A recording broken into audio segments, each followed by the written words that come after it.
지금이 일요일 3시 35분을 가리키고 있습니다. 세 번째 시간을 하죠.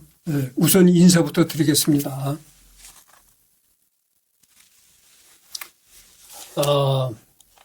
요즘에는 내가 3프로, 유튜브에 3프로라는 그런 유튜브가 있어요. 거기에 도올 김용욱 교수님이 나와가지고, 유교에 관해서 얘기를 하거든요. 정말 유교의말로 동양뿐 아니라 전 세계인이 하나의 인간이 살아가는 내가 참 말을 하기가 곤란한데, 규범이라고 한다면 또 이것이 잘못된 말일 것도 같고, 하여튼 인간이 살아가는 하나의 지침으로서, 정신적 지침으로서 유교를 다시 한번 새겨봐야 되겠다, 이런 생각을 합니다. 그래서 유교가 참 원래는 유교가 참 좋은 정신적인 그런 세계였었는데, 이게 이 세월이 흘러내려오면서 유교가 잘못된 그런 변태적인 방향으로 많이 생겼어요. 곁가지들이 많이 생겼다고 하죠. 그래가지고 무슨 삼강 오륜이니 이렇게 제사를 지낼 때 이렇게 붉은 것은 어느 쪽으로 났고 성동백선이 해가지고 그렇게 그런 유교의 이름을 팔아가지고 잘못된 그런 일들이 많이 나왔죠. 사람은 꼭 결혼을 해야 되고 이렇게 유교를 팔아가지고 이 변태적인 규정들이 많이 나왔다 이런 얘기죠. 원래 유교는 그게 아닌데.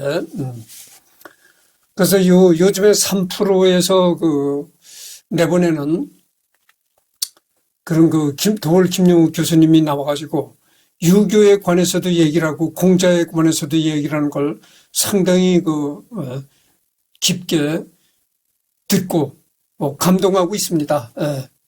가르침을 받고 감동하고 있습니다. 이번엔 내가 마더 테레사를 하도록 생각했습니다. 이분이 이제 마더 테레사의 모습입니다. 옷깃에다가는 십자가, 예수 십자가상을 이제 옷깃에다 꽂고 그러네요. 본명은 아네조 곤제 보야지요. 성인명은 콜카타의 성녀 테레사. 출생은 1910년 8월 26일에 출생했다고 합니다. 1910년생이로구만요. 1910년이면 어떻게 됩니까? 이 조선이 일본과 한일합방 되던 해였었잖아요. 그다음에 오스만 제국 코스바, 빌라이에트 위스키프, 여기가 현재는 어디냐면은 북마케도니아 스코페라는 곳입니다. 현재. 북마케도니아 봅시다. 북마케도니아는 남유럽 발칸 반도에 위치한 내륙국으로 서쪽으로는 알바니아, 북쪽으로 코소보와 세르비아, 동쪽으로는 불가리아, 남쪽으로는 그리스와 국경을 접하고 있다. 수도는 스코페다. 본래 유고슬라비아 연방의 구성국 중 하나였으며 1991년 독립하였다. 종교적으로 정교회 신자가 많으며 알바니아와 인접한 서부 지역에는 알바니아인들도 많이 살고 있어 무슬림 비율도 30%에 육박한다. 그리고 원래 예전에 유고슬라비아였다는 것이죠. 여기가 북마케도니아가 원래는 유고슬라비아에 속했었다는 것이죠. 더 이상 깊게 들어가지 않겠습니다. 어디까지나 요번에는 어디까지나 테레사 수녀가 주인공이니까, 본래 잠깐만요.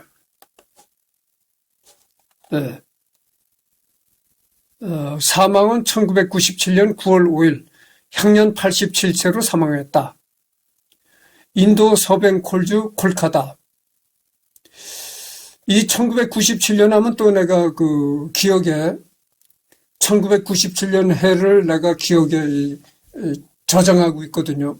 왜냐면은 이 1997년이라는 게 어떤 해냐면은 여러분 컴퓨터의 윈도우, 컴퓨터 운영체제잖아요. 윈도우 97이 출시가 된 해였습니다. 1997년에. 사망은 인도 서ben골주 콜카타에서 사망했다. 신체는 152cm, 가족은 이제 아버지 니콜로 보야지오, 어머니 드라나 필레 보야지오, 그다음에 자매는 아게 보야지오, 형제는 라저르 보야지오, 수상은 템플턴상. 템플턴상이라는 게 어떤 상인가 한번 잠깐 봅시다.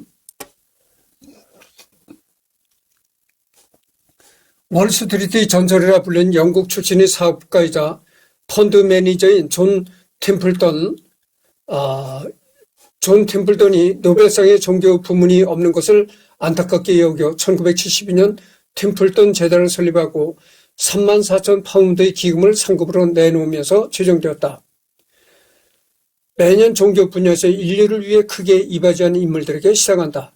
존 템플턴 재단에서 주관하며 심사위원은 9명으로 이루어졌다. 이런 얘기입니다. 그러니까 그 월스트리트의 그 펀드 매니저였던 존 템플턴이라는 사람이 그 노벨상에서는 이 종교 부문이 없습니다. 그것을 안타깝게 여겨가지고 노벨상에 버금가는 그런 그 상을 만들었다는 거죠.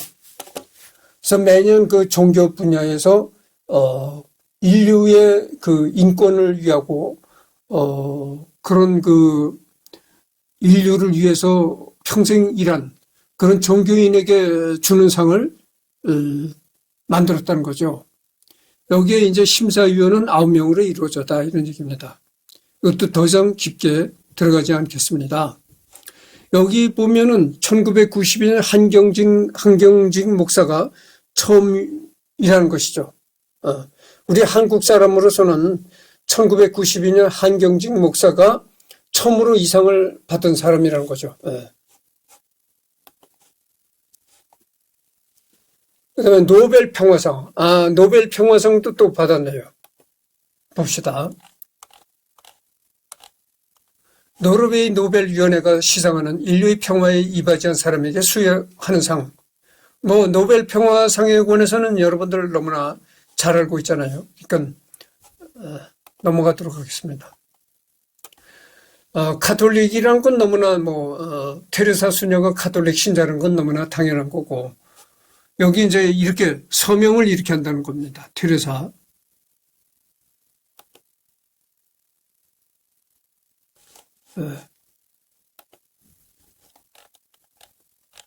그래서 이제 테레사 수녀의 모습이죠. 이게 테레사 수녀가 이제 작은 아이를 이렇게 품에 안고 들여다보면서 이렇게 눈을 맞추는 이런 장면입니다. 저는 우리 가난한 사람들을 위해 청빈을 선택합니다. 청빈, 정결 순명과 함께 가톨릭의 수도자가 서약하는 덕목. 이 세 가지를 복음 삼덕이라고 한다. 다만 정결과 순명은 성직자와 수도자뿐 아니라 모든 가톨릭 신자가 지켜야 하는 것이다. 가톨릭 신자는 부부관계를 벗어난 성적 음행을 해서는 안 되고 가톨릭 교회의 가르침에 순명해야 한다. 이런 얘기입니다. 그러니까 가톨릭 신자는 가톨릭 일반 신자가 아니라 특히 이 수도자는 이 복음 삼덕을 지켜야 한다는 거죠. 복음 삼덕이라는 게 뭐냐면은 정결과 순명, 정결 순명이라는 거죠. 그래서 여러분들 요즘에 참 내가 이 세상 떠돌아가는 그 헛소문을 들어보면 남편 바꿔치기, 예? 여러분들 그 남편 바꿔치기, 마누라 바꿔치기, 스와핑이라고 하잖아요. 그게 또 좀 만연한다네. 스와핑이 만연한데, 이 결혼한 사람들끼리 서로 아내를 바꿔치기 하고 남편을 바꿔치기 한다는 겁니다. 그걸 이제 스와핑이라고 하는데, 그런 섹스가 만연한다는 거죠. 한국에도 아마 암암리에 그게 많이 퍼져 있으라고 생각합니다. 그래서 한국에도 그게 만연하고 있다는 거예요. 그래서 뭐 말로는 무슨 동창회, 무슨 향후회, 예? 향후회라는 건 이제 같은 고향 사람이다 이거죠. 동창회라는 건 같은 학교를 나온 모임이다 이거죠. 그래서 뭐 모임이 그렇게 많다는 거죠. 동창회 모임, 같은 고향 모임, 뭐 이 모임, 저 모임 해가지고 모임이 많은데 실제 그 내막을 들여다보면 그게 바로 스와핑이라는 거예요. 마누라를 받고 쳐서 섹스를 한다는 거죠. 그게 지금 한국에 만연하고 있다고 내가 들었어요. 그래서 웬만하게 지금 결혼한 사람들이 다 막 그렇게 스와핑 섹스를 뭐 다 그렇다는 건 아니고 100%다 그렇다는 건 아니고 아마 적어도 한국 결혼한 결혼자들이 적어도 결혼 생활을 하는 사람들의 한 50%, 60% 정도 되는 부부들이 그렇게 스와핑을 한다는 그렇게 그 정도라는 내가 생각을 합니다. 그런 정보를 내가 들었어요. 그래서 여기 보면 카톨릭은 꼭 부부끼리만 이 섹스를 해야지 부부가 아닌 부부끼리만 섹스를 해야지 뭐 이렇게 마누라 바꿔치기 남편 바꿔치기 그런 걸 하지 말라는 겁니다. 이 카톨릭에서는. 여러분들 카톨릭이 이 보수적인 종교입니다. 보수적인 종교이기 때문에 요즘에 기독교 개신교에서는 아마 그런 것도 뭐 있을지 모르겠고 개신교는 카톨릭처럼 이렇게 보수적인 게 아니거든. 그러니까 아마 내가 잘못 알고 있는 것인지는 내가 모르겠지만 아마 기독교를 믿는 사람들도 스와핑을 하지 않을까 이렇게 생각을 해요. 근데 이 카톨릭은 너무나 보수적인 교단이기 때문에 절대 그걸 금하는 것이죠. 카톨릭 신자는 절대 그렇게 스와핑 이런 걸 하지 말라 이런 문제.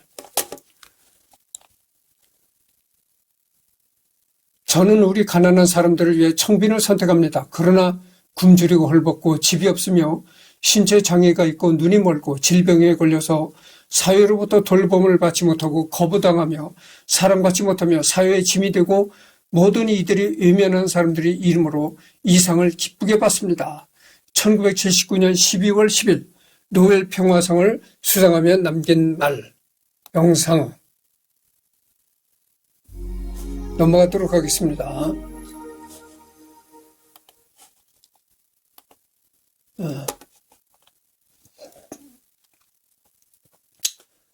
어떻게 텔레비전 같은 매스미디어를 그리스도교적 목적을 위해서 사용할 수 있는지 계속해서 논쟁이 일어났다.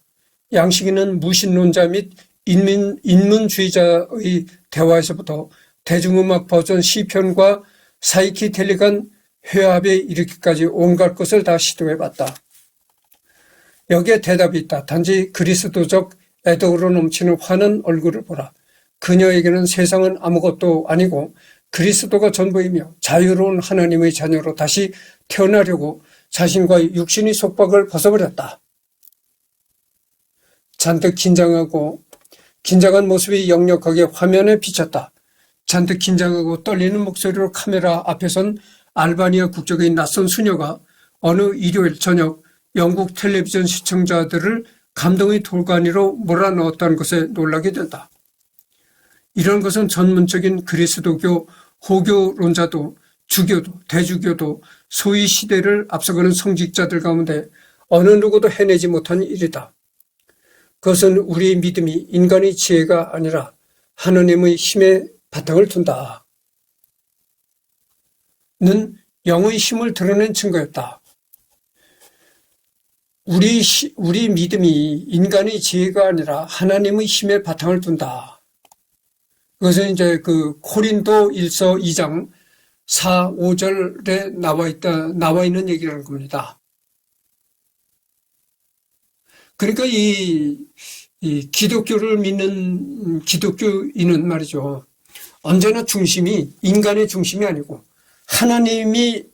하나님의 중심인 겁니다. 그러니까 모든 이 사물을 뭐 선과 악을 판단하고 모든 세상 일을 판단하는 게 사람을 기준으로 판단하는 것이 아니라 하나님을 기준으로 판단한다는 것이죠. 그런 얘기와 일맥상통하는 얘기입니다. 왜냐하면 사람을 기준으로 판단을 하면은 오류가 생기고 잘못되고 이럴 수가 있다는 거죠. 그렇기 때문에 모든 판단을 사람 위주로 판단하지 않고 하나님의 그 입장에서 판단한 거죠. 하나님이 힘의 바탕을 둔다는 영의 힘을 드러낸 증거였다. 우아한 신학적 담화나 호교론, 대중음악으로 개작한 시편보다 알바니아 출신의 한 가난한 수녀의 환한 얼굴이 오히려 영국의 시청자들을 열광시켰다는 증언이다. 멜컴 머거리지 BBC에서 마더 테레사에 대한 방송 프로그램을 준비했었다. 가톨릭의 수녀 원장이자 성녀 인도의 사회운동가 노벨 평화상 수상자다. 수녀 원장을 지냈었다 이런 얘기죠. 수녀 원장. 수도자 수녀는 종교를 믿고 세속의 향락과 쾌락을 멀리하고 금욕적인 생활을 하며 도를 닦으면서 사는 사람이다. 관련 어휘로 수도승, 구도자, 수행자 등이 있다. 사전적으로는 불교의 승려나 도교의 도사 또는 가톨릭, 정교회 같은 그리스도 교통의 교단의 수도자를 모두 말하지만 보통 수도자라고 하면 그리스도교의 수도자를 지칭한다. 수도사라고도 하지만 한국 가톨릭에서는 대개 남자 수도자를 수사로 여자 수도자를 수녀라고 부른다. 여러분 그 천주교 수사나 수녀는 말이죠. 우선 가정을 갖지 않습니다. 여러분들 불교 조계종 스님도 가정을 갖지 않잖아요. 한평생 독신으로 살고 있잖아요. 가정을 갖지 않기 때문에 어떻게 됩니까? 섹스를 하지 않는다고 그러죠. 향락과 쾌락을 멀리한다.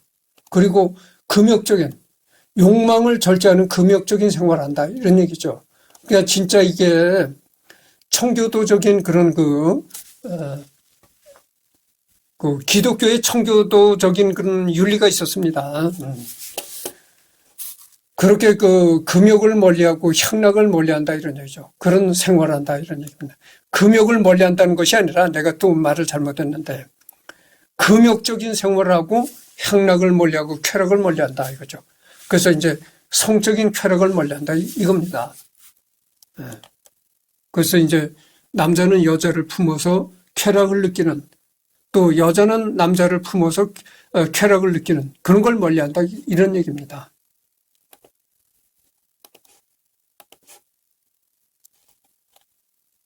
그건 뭐 내가 얘기를 안 해도 여러분들 잘 알잖아요. 수녀나 신부가 결혼을 합니까? 안 하잖아요. 근데 요즘엔 천주교도 성공회라는 곳이 있습니다. 성공회라는 곳은 성공회의 신부는 결혼을 합니다. 그러니까 여러분 불교라고 해가지고 불교 스님이라고 해가지고 다 독신으로 사는 게 아니에요. 조계종 스님은 독신으로 사는데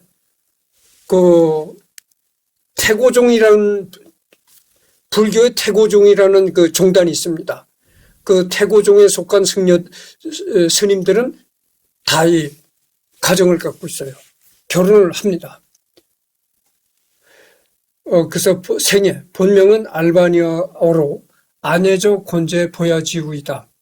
오스만 제국 치하의 위스키프 현 북마케도니아의 수도 스코페에서 알바니아인이었던 니콜로 보야지우와 드라나 필레 보야지우 부부의 막내딸로 태어났다. 가족 관계로는 언니와 오빠가 있었다. 어릴 적부터 집안은 영국의 영향을 받아 현지에서 소수 종교였던 가톨릭을 믿고 있었다. 영국은 이미 오래전에 성공회, 장로회 등 개신교가 주류 종교가 된 후였지만 옆나라 프랑스로부터 가톨릭 국가이며 프랑스보다도 가톨릭이 강세인 아일랜드는 20세기 초까지 영국령이었던 와중에 가톨릭이 아예 밀려나는 건 애초부터 불가능했다. 특히나 아일랜드계를 비롯한 소수민족이 가톨릭을 중심으로 단결하면서 영국 가톨릭은 19세기까지 수세기에 걸쳐 탄압받았음에도 일정 세력을 유지했었다. 오히려 성공회가 전통과 교리 해석을 놓고 고교회파와 저교회파로 갈리면서 일부 고교회파 성직자 및 신자들이 가톨릭으로 이탈하는 등 여러 내홍을 겪으면서 교세가 약간 줄었다. 비비안 리, 숀 코너리 등 영국 연예계에는 가톨릭 신자들이 적지 않으며 전직 영국 총리 토니 블레어, 전 보수당 원내대표인 제이콥 리스모그도 가톨릭 신자이다. 그래서 영국은 말이죠. 영국은 오래전에 이 전통적인 가톨릭으로부터 대부분의 사람들이 탈피했다는 거죠. 그래가지고 뭐 개신교가 주류를 이루는 그런 국가가 되었다 이런 얘기입니다. 정치인이었던 아버지 니콜로는 1919년 시의원으로 정치 행사에 참석한 후 독살되었다. 1차 세계대전 직후 1910년대에 혼란스러웠던 당대의 시대상을 보여주는 비극적 단면이라고 할 수 있다. 이러한 비극에도 불구하고 가족들은 더욱 서로를 아끼게 되었으며 결속력이 강해졌다고 한다. 이게 어렸을 때 테레사 수녀의 모습입니다. 어릴 적부터 몸이 약했으나 우등생이었고 가톨릭 성당에서 성가 대원으로 활동한 후 성장한 후에는 가톨릭 청년단체에 활동하기도 했다.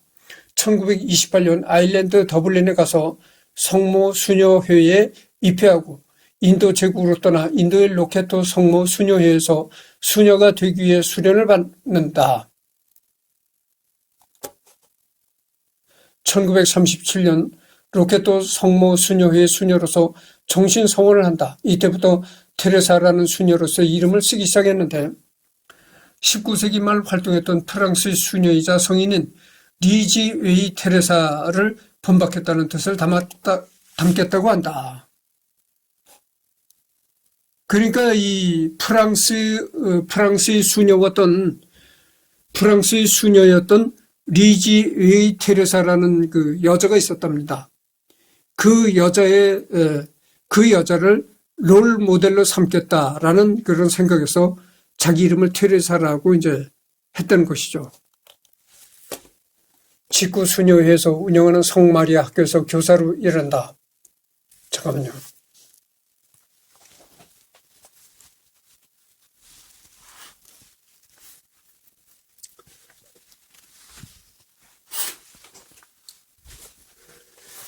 그러니까 그 수녀회에서 운영하는 학교의 교사로도 일했다. 그런 얘기고 1946년 대피소를 떠나는 기차 안에서 약자들을 도우며 살라는 소명을 받는다. 직후 수도에 밖에서 활동할 수 있도록 허락을 받기까지 2년의 세월이 지나갔다. 1948년에 수도복을 벗고 흰 사리를 입고 수녀회를 떠나 기초 간호학을 속성과정으로 수료한 후 길거리에서 죽어가는 사람들을 집안으로 불러와 먹을 것을 주고 돌보아주는 일을 시작한다. 그러니까 이게 참 그런데 1948년은 우리나라가 해방되던 해잖아요. 그 우리나라가 해방되던 해에 수도복을 벗고 수녀복을 벗었다는 거죠. 수녀복을 벗어던지고 흰사리를 입었다. 흰사리라는 것은 뭐냐면은 인도에서 가장 가난한 계층의 여인이 입는 옷이라는 겁니다. 그걸 입고 수녀회를 나와서 간호학 속성 과정을 이제 마친 후에 길거리에서 죽어가는 사람들을 집안으로 불러와 죽어가는 사람들에게 먹을 것을 주고 돌보아주는 일을 했다. 이런 얘기입니다. 그러니까 성자 같은 일을 한 거죠. 마더 테레사의 봉사 방향성은 죽어가는 사람들을 혼자 내버려 두지 않을 것이었다. 그 해에 테레사 수녀는 인도 시민권을 요청하는데 곧 평생 인도 시민권자로서 살 수 있게 된다. 그 즈음에 인도 시민권을 받게 되었다. 그래서 이제 평생 인도 시민권자로 살 수 있게 되었다는 것이죠. 1949년부터 성마리아 학교의 제자들이 테레사 수녀를 따라 모여들어 사랑의 선교회라는 수도회가 자연히 형성되었다. 1952년에는 가난한 사람들을 위한 임종자의 집을 열었다. 일종의 호스피스 개념, 현재도 콜카타에서 테레사 수녀의 뒤를 이어 운영되고 있다. 그래서 이제 1952년에는 우리나라가 6.25 전쟁을 겪을 때잖아요. 그래서 우리나라가 6.25 전쟁을 겪을 때에 인도에서 이 테레사 수녀가 임종자의 집이라는 그런 거를 열었다 이런 얘기죠. 그러니까 호스피스 개념이라니까 이 죽어가는 사람들, 마지막에 이제 하여튼 죽어가는 사람들 위한 집을 마련했다. 그래서 현재도 인도에서 이 집이 운영되고 있다는 겁니다. 이 집은 가톨릭 신자인 마이클 곰스가 제공한 새 집이었다. 사랑의 선교회는 점점 더 커져갔고 모인 기부금으로 선교의 집으로 쓸 집을 살 수 있었다. 이 수동원은 사랑의 선교회 본원으로 쓰이게 되었고 같은 거리의 임종의 집에서 죽은 사람들의 아이들을 포함하는 고아들을 위한 고아원도 설립한다. 이들의 활동은 나 환자들에게도 영향을 미쳤으나 전염을 우려한 사람들이 반대로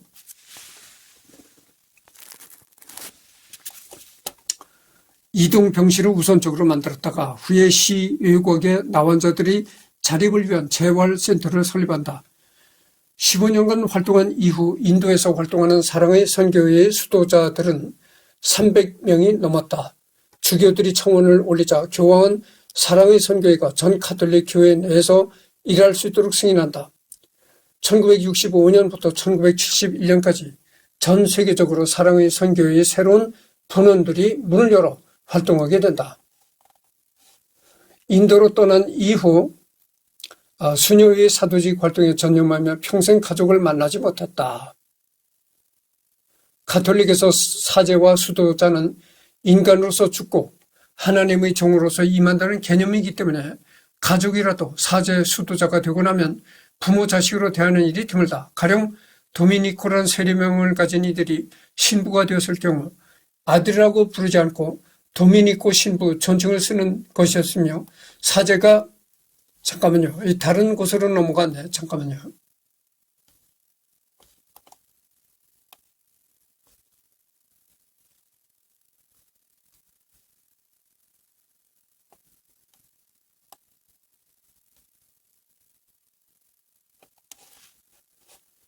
그래서 이제 가령 도미니코라는 세례명을 가진 아들이 잠깐만요. 아들이라고 부르지 않고 도미니코 신부 존칭을 쓰는 것이었으며 사제가 부모님을 부르는 것은 금지되지 않는다.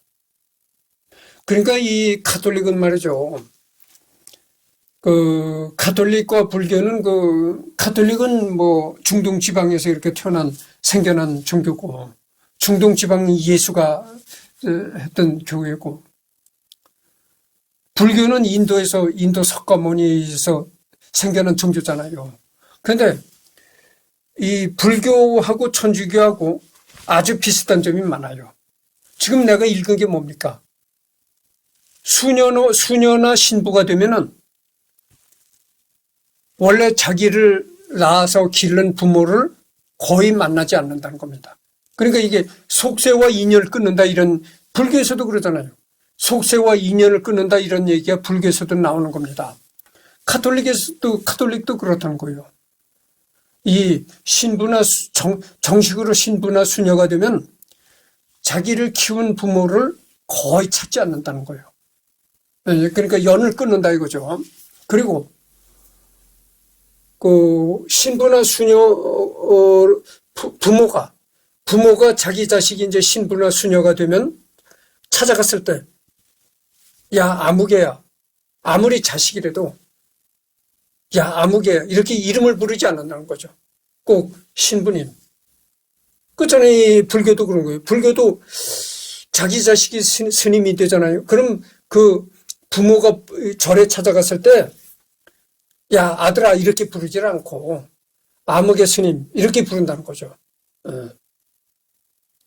자기 아들이라고 해서 아들 이름을 부르고, 얘 아무개야, 이렇게 대하지 않는다는 겁니다.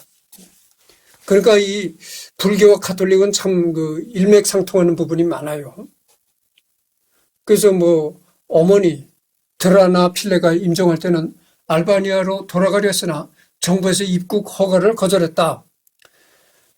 당시 알바니아는 공산국가 중에서도 종교 탄압이 가장 극심한 국가였기 때문에 천주교를 포함한 종교에 대한 탄압이 강했다. 나중엔 입국은 허가하되 출국은 불허한다는 방침이 되어서 결국 포기했다. 소련이나 다른 동유럽 국가, 중국, 쿠바나 베트남, 심지어 북한조차도 헌법상으로는 종교의 자유를 명시함에도 알바니아는 그런 것 없이 무신론 아니면 다 때려잡고 종교인의 입국조차 이런 식으로 규제했다.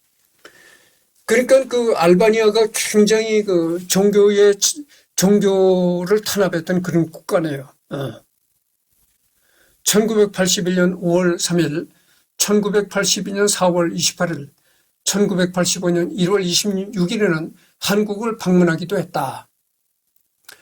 그래서 세 차례 이렇게 테레사 수녀가 한국을 방문했었다 이런 얘기죠. 1981년 5월 3일, 그 다음에 두 번째는 1982년 4월 28일, 세 번째는 1985년 1월 26일에 한국을 찾았었다 이런 얘기입니다. 말년의 심장병으로도 두 번의 심장마비를 겪었다. 두 번의 심장마비를 겪었다는 겁니다. 처음에는 자신이 받을 의료적 행위를 자신이 돌보는 가난한 이들은 받을 수 없다는 이유로 거절했으나 두 번째 발작 이후에는 정부의 지속적인 요구와 교황의 요청으로 수술을 받게 된다. 1991년은 걸프 전쟁 중지를 호소했고 실제로 조지 H.W. 부시와 사담 후세인은 화해의 제스처를 취한다. 물론 테레사 수녀의 요청만으로 전쟁이 멈춘 것은 아니겠지만 세계 평화를 위한 한 노력이 빚을 바른 예라고 할 수 있다.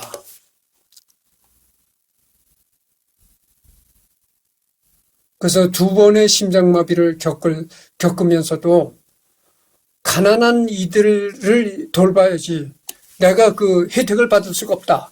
그래서 거절했다는 거죠. 그리고 걸프 전쟁 때에도 전쟁을 중지해라. 해서 평화를 위해서 노력했다는 겁니다. 이제 사망 여기에 나오는데 이 시신이 이제 이렇게 관에 들어가 있는 거죠. 그 다음에 운구행렬. 테레사 수녀의 관이 들어있는 그런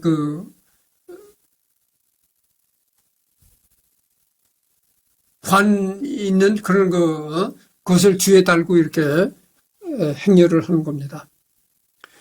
여러분들 보통 사람들이 죽으면 우리나라는 이 염을 하잖아요. 이게 천으로 꽁꽁 감습니다. 그런데 이 천주교는 그렇게 천으로 꽁꽁 감질 않아요. 그냥 이렇게 잠자는 듯이 그냥 편안하게 그렇게 관에 눕게 하죠. 그래서 여러분들 나는 개인적으로 말이죠. 이 염을 하는 걸 좋지 않게 생각합니다. 그렇잖아요.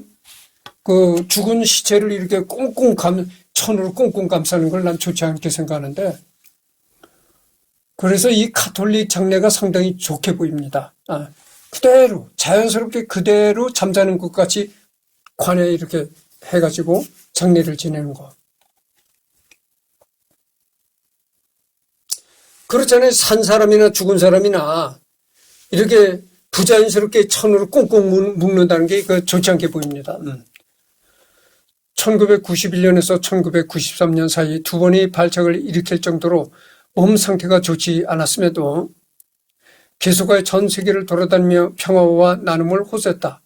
자신이 임종이 가까워지자 사랑의 선교회의 회원을 실제로 함께 일하고 있는 사람만으로 한정한다. 말년에는 말라리아에 감염되었는데 이것이 폐까지 침범하였다. 선교회에서 죽고 싶다고 말해 선교회로 되돌아왔고 1997년 9월 5일에 향년 87세를 일기로 사망한다. 장례식은 9월 13일에 국장으로 거행되었는데 시신은 마트마 간디와 자와할랄 네로의 시신을 운구했던 포카로 운구되어 인도 정부가 나타낼 수 있는 최대한의 경의와 애도를 표했다. 유엔은 생전에 가난한 이들과 함께 테레사 수녀의 집에 안장되었으며 묘비명은 다음과 같다. 그래서 테레사 수녀의 그 시신은 말이죠. 가난한 평소에 살아 있을 때 테레사 수녀가 살아 있을 때 가난한 이들과 함께 살았던 테레사 수녀의 집에 안장되었다는 거죠. 그러니까 장례식을 보니까 얼마나 인도 정부가 이 테레사 수녀의 장례식에 예우를 했는가, 대우를 하고 예우를 했는가를 알 수 있습니다. 그래서 묘비명, 이 테레사 수녀의 적힌 묘비명이 이렇다는 겁니다. 여기 촛불이 켜져 있는데 묘비명에 봅시다. 내가 너희를 사랑한 것처럼 너희도 서로 사랑하여라. 이게 이제 요한복음서 15장 12절, 마태 테레사 1910년 8월 26일 1910년 8월 26일에 태어나가지고 1997년 9월 5일에 사망했다. 우리의 사랑하는 수녀원장, 사랑의 선교의 설립자, 이렇게 묘비명에 적혀 있다는 겁니다. 이 묘비명에 보니까 요한복음서 15장 12절에 나오는 그런 성경의 구절이 들어있고 언제 태어나서 언제 사망했다. 이렇게 우리 사랑하는 수녀원장 이렇게 되어 있다고 합니다. 지금 현재 37분을 경고하고 있네요. 조금 더 해두겠습니다. 평생 허리를 구부리고 고개를 숙인 자세로 일해왔기 때문에 고령이 된 후에는 허리가 펴지지 않았고 세계를 돌아다닐 때에는 한쪽 귀가 멀고 심장이 약해진 상태였다고 한다. 인도의 콜카타에서 헌신적인 빈민구제 활동을 하여 살아있을 때부터 많은 존경을 받았다.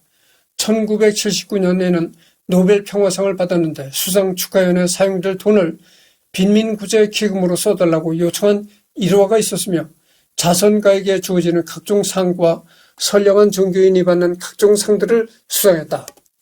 노벨 평화상을 받은 다음 해인 1980년에는 인도에서 가장 높은 등급의 시민 훈장인 바라트 라트나를 받았다. 인도에서 최고 급의 훈장을 받았다. 이런 얘기입니다. 그러니까 인도의 일반 국민이 받을 수 있는 훈장 중에서 최고급의 훈장을 받았다.